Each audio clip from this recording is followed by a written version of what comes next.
Welcome to my American History Notes, where I discuss some conclusions I've drawn from studying American history. You don't necessarily need to agree with what I believe or conclude.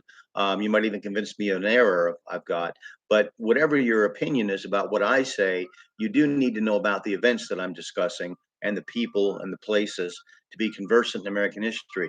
Now, we're talking about slavery for the last several episodes, and I wanted to go over why did Baptists, especially in the South, white Baptists, why did they go from generally being against slavery, opposed to slavery, to arguing for it in the 1800s? What happened? And I discussed a few of those things in a paper I wrote. My thoughts on that, not certainly not the end all be all, but certainly some ideas about why that happened, because it's very interesting and disturbing and unfortunate. Just as it is unfortunate today that many conservatives seem to be apologizing for slavery and approving of it as not being so bad. So anyway, we will continue, and I'm going to. I've already had the literature review, read the literature review of a review of literature of what I base my findings on.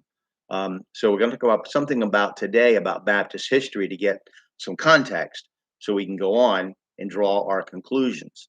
So I'm going to discuss some Baptist history. So the first historical church that called itself a Baptist church was founded in the early 17th century as a separatist movement out of Puritanism, which itself was a separatist movement away from the high church Anglicanism. The goal of seeking a pure church linked spirituality to the New Testament churches of the Bible. Um, that's been a constant thread in Christian history. These separatists adopted baptism for believers only, denying infant baptism, declaring that only someone who consciously believed in Christ's death on the cross and in his resurrection should be baptized into the Christian communion of saints.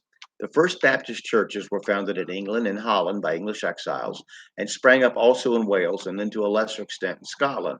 While Baptist churches acknowledged only believers' baptism, that did not mean they agreed on other beliefs, as Baptist churches often determined by a sovereign God and one that was called Arminian, where a person's eternal destiny was a matter of his or her choosing Christ or rejecting him.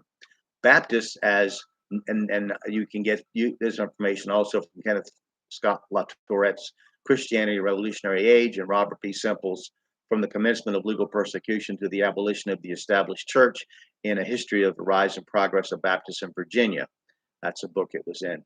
Baptists, as nonconforming to the State Church of England, were persecuted along with other nonconformists until the Act of Toleration in 1689. England's colonies were a good prospective release valve where religious groups could likely cause less trouble to the societal regime of England. Baptists also found persecution in New England, however, and in parts of the South, although in the middle colonies there was more tolerance. While Baptists existed in the northern colonies from the early part of the 1600s and in Virginia by mid century, some of the first Baptists in the southern colonies appeared in South Carolina around 1670 to 1680 and spread from there. Early Baptists in South Carolina would have met in people's homes, like the New Testament church did, and often had no formal pastor, and there was a continuous Baptist presence in South Carolina since at least the 1680s, consisting of both the particular, as the Calvinist, and general, as the Arminian, Baptist faith traditions. The Baptists began moving into the southwest frontier in the 18th century. In the late 1700s, they moved westward from South Carolina into what would become Mississippi, and churches were rapidly propagated in the Old Southwest. In the early days, Baptist church organization was very loose. The churches were independent in the extreme, and Baptist preachers were not typically paid a salary and had to combine secular work like farming to support their families, unlike other evangelical or state supported church organizations.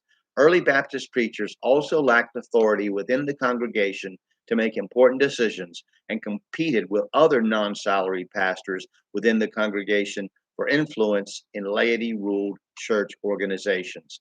Next, we're going to talk about Baptists against slavery, and that will be our next topic. Thank you.